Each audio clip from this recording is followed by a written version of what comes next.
Hi hello नमस्कार. खटपटीचा R J Prashant तुमच्यासोबत आहे आणि आतली बातमी फुटली हा सुंदर असा सिनेमा 19 तारखेला रिलीज होतो आहे आणि अशाच प्रकारची बातमी आता घडणार आहे. आपण बघणार आहोत की या सिनेमात नेमकं काय काय घडतं आहे. आपल्या सगळ्यांचे लाडके सिद्धार्थ सर आणि प्रीतम मॅम आपल्यासोबत आहेत आणि खूप वेलकम तुमचं आपल्या खटपटीमध्ये. आणि मला आता सुरुवातीलाच विचारायला आवडेल की हा सिनेमा ज्यावेळेस तुमच्याकडे आला, सांगायला आवडेल की खूप वेगळं काहीतरी दिसतं आहे. टीजर आम्ही बघितला आहे. खूप युनिक वाटतं आहे. काही सांगता येत नाही आहे. मध्येच डान्स पण आहे, मध्येच खूण आहे आणि खूप वेगळं वेगळं काहीतरी दिसतं आहे आणि मध्येच एक बाप आणि मुलीचं देखील प्रेम दाखवलं आहे. सो खूप युनिक काहीतरी मराठीमध्ये आता येतं आहे असं वाटतं आहे आणि ते आम्हाला नक्की बघायचं आहे. आणि सुरुवातीला मी खरंच मला प्रश्न सुरुवात करायला आधी मला सांगायला आवडेल, मी सिद्धार्थ दादा तुझा इतका फॅन आहे पहिल्यापासून. आत्ता रिसेंट एक कलावंताचाच हे पण होता इंटरव्ह्यू, बट तेव्हा पण मला जमलं नाही यायला. एक ॲक्सिडेंट होता आणि आज येता येता माझ्या अंगावर सगळा चिखल उडाला होता. सो इथं येऊन मी क्लीन केलं, पण मी म्हटलं नाही मला जायचं नाही, मला सिद्धार्थ दादाला भेटायचंच आहे. सो तुझ्यासाठी आज म्हणजे मी माझं कौतुक म्हणून नाही, पण एक खरंच मला आतून खूप हे होतं भेटायचं की नाही, कारण खरंच एवढा दिलखुलास व्यक्ती मी आत्तापर्यंत या इंडस्ट्रीमध्ये पाहिलं नव्हतं. सो त्याच्यामुळे आता सुरुवात करूयात सिनेमाबद्दल. ज्यावेळेस तुमच्याकडे हे पात्र आलं, किती वेळ लावला तुम्ही होकार द्यायला? मी प्रशांत, थँक्यू यार.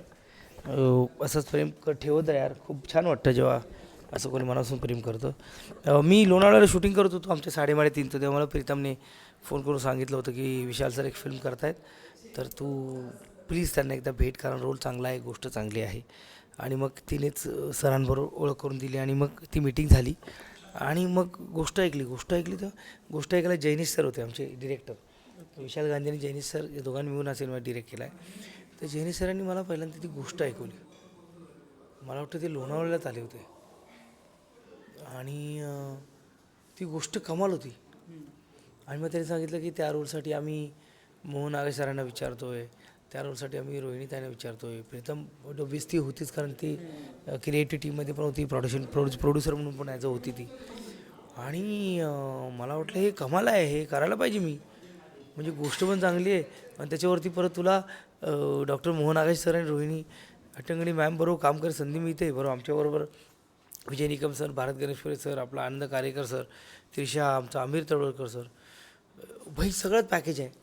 मग कोण सोडेल? आणि मग त्या कॅरेक्टरला खूप डेप्थ पण आहे. तो कॅरेक्टर 360 डिग्री फिरतो पण आहे आणि गंमत आहे फिल्ममध्ये. त्या फिल्ममध्ये गंमत आहे. त्यामुळे आतली बातमी फुटली. म्हणजे प्रीतमचा तो फोन, ते आता प्रीतमबरोबर इंटरव्ह्यू, इथपर्यंतचा प्रवास सुरू आहे. प्रीतम, तुझ्याबद्दल जाणून घ्यायला आवडेल की कधी तू होकार कळवला तुझ्या या संपूर्ण सिनेमासाठी? नो, ॲक्च्युली हा सिनेमा आम्ही बनवतानाच पहिल्या दिवसापासूनच मी त्या प्रोसेसमध्ये होते. कारण जे फिल्मचे प्रोड्युसर आहेत त्यांच्यासोबत मी अगोदर 36 फार्म हाऊस नावाची एक हिंदी फिल्म केली होती, जी सुभाष घई सर यांनी प्रोड्यूस केली होती. तर माझी ओळख सरांसोबत त्याच सेटवर झाली होती आणि तो पण सिनेमा खूप उत्तम झाला होता. आमची मैत्री पण खरंच खूप छान झाली आणि त्याच्यानंतर मग त्यांचं असं होतं की मेको मराठी में कुछ करना है, अशा पद्धतीने ह्या सिनेमाची सुरुवात झाली. आणि मी पहिल्या दिवसापासूनच मला असं झालं की मी सिद्धार्थला अप्रोच केलं आहे आणि आम्ही मोहन सरांना पण अप्रोच केलं होतं. तर आता इतके छान कलाकार जुळून येतात तर मी तर ह्याचा भाग असणार म्हणजे असणारच. क्रिएटिव्ह तर मी होतेच, पण मला ॲक्टिंगचं जास्त आवड तर आहेच. सो मी होते, माझं असं होतं की मी होकारच होता, पहिल्या दिवशीच होकार होता. येस. तू तुझ्या मनात काय गोष्टी ठेवल्या होत्या ज्यावेळेस तुझ्याकडे हे पात्र आलं होतं? एक ॲज अ डान्सर म्हणून जर काही डान्स वगैरे तुझं सगळं काही केलेलं आहे आणि त्यातल्या त्यात तुमचं कॉस्ट्युम डिझायनर हे बॉलिवूड आहेत. सो त्याच्यात खूप वेगळ्या म्हणजे चांगल्या प्रकारचे आहेत कपडे, पण मराठी इंडस्ट्रीमध्ये एकदम पटकन ऑडियन्स या गोष्टी ॲक्सेप्ट करत नाही. त्याबद्दल तुझं काय म्हणणं आहे? तू कसं हे केलं, म्हणजे स्वतःच्या मनाला सांगितलं की आपल्याला आता इथून पुढे काही कमेंट्सही ऐकावं लागणार आहेत आणि सगळ्या डील करावे लागणार आहे? नाही, डील करणं, मला असं वाटते मराठी ऑडियन्स आता खूप जास्त ॲडव्हान्स झाली आहे. आता बघ ना, तू स्वतःच टायकोट मग घालून आलेस या. सो आय थिंक नाही, आता वी ऑल आर लाईक, आपण आता खूप पुढे गेलो आहे. We are like now Netflix, ॲमेझॉनचे आपण लोक आहोत. तर आय थिंक लोक कौतुकच करतील, कारण ह्याच्यामध्ये वाईट असं काहीच नाही आहे ना, तर सगळंच पॉझिटिव्ह झालेलं आहे.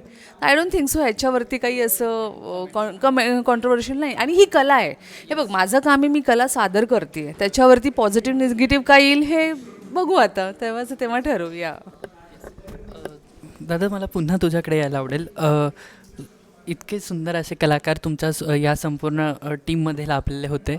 मॅमला तर खूप कमी एजमध्येच ह्या गोष्टी मिळून गेल्या आणि सरांचं 25 वर्षांचं काम आहे आणि सरांनी म्हणजे तुम्ही कॉन्फरन्समध्ये देखील सांगितलं, तर एकंदरीत त्यांच्यासोबतचा एक्सपिरियन्स कसा होता? मॅम आणि sir. Doctor Mohan Agashe sir आणि म्हणजे त्यात मी एक विनोद घेतला पण होता, पण तो आमच्या जीवक सरांनी म्हणून नको नको नको, कारण मला बांधून ठेवलेलं असतं ना, ते मला मारतात, तसं कांदकायचं काहीतरी मारतात.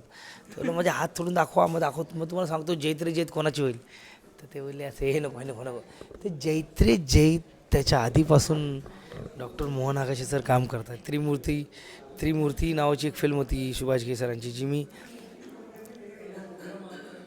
शारदा टॉकीजवर शारदा बंद झालं, शारदा टॉकीजला पाहिलं होतं. भाई विलन होते त्यात ते मेन. ते मोहन आगाशे सरांचं काम हे असतू आणि कासव बीस होतं, म्हणजे आपण काय बोलूयात नको, फक्त पाहत राहूया. एवढा मोठा अभिनेता आहे आणि ते या सिनेमात आहेत, त्यामुळे त्यांच्यावर काम करायला मिळणार हा एक होतातणारे अनुभव. आणि मला वाटतं मी एक फिल्म केली ती शूटर नावाची, मी आणि रणदीप हुडा.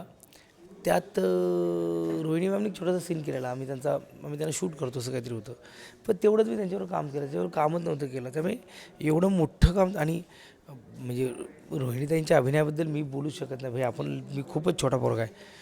पण रिसेंटली बाई पण भारी देवामध्ये त्यांनी जो बहिणींचा सीन केला आहे, मग त्या सीनमध्ये कळतं रे की या बाई चला म्हणजे खिशात आणि आपण जा. ते एवढे मोठे दिग्गज ॲक्टर यांच्यावर उभं राहायला मिळतं, हीच खूप मोठी गोष्ट आहे ना. आणि त्यात परफॉर्म करणार त्यात तू भाई तेरा जलवा दिखायगा असं सगळं.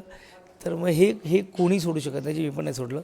आणि मला त्यांचं कौतुक नाही, पण त्यांच्याबद्दल आदर एवढाच आहे की ना, हे सगळं त्यांनी मला करायला दिलं, म्हणजे त्याच्यावर ते रिॲक्ट होत नव्हतं, त्याच्यावर ते मला म्हणजे असे रिॲक्ट होत नव्हते, छान रिॲक्ट होत होते.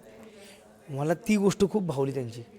म्हणजे मला म्हणजे मी काय गोष्टी शोधत असतो किंवा काय करतो किंवा वॉटेवर जे काही केलं आहे मी सगळं, म्हणजे बटोबेस मला दिग्दर्शकाने सांगितलं आहे, पण त्याच्यावर त्यांचं म्हणजे ना ते मस्त रे, छान होतं, ह्या लेवलचे रिॲक्ट होत होते. आणि ही माझ्यासाठी याच्यापेक्षा आणखी गोष्ट काय चांगली असू शकते दाद्या. त्यामुळे खूप लकी आहे, खूप फॉर्च्युनेट आहे की मला आतली बातमी फुटलीमध्ये डॉक्टर मोहन आगाशे सरांबरोबर काम करायला मिळालं, रोहिणीताईंबरोबर काम करायला मिळालं. आणि आजही प्रमोशनच्या निमित्तानं ज्या एनर्जी टाकतात, म्हणजे मी येलो घातलं आहे, त्यांनी रेड घातलं आहे, आम्ही हळदी कुंकू आहे, आमचे राड आहेत जाम. ते आतली बातमी फुटलीमधले मी बातली आणि फुटली आहे ते बातमी आहेत, पण त्यांची एनर्जी अजूनही तशीच आहे. आणि उलट हीच एनर्जी या सिनेमाला जास्तीत जास्त उचलून धरते.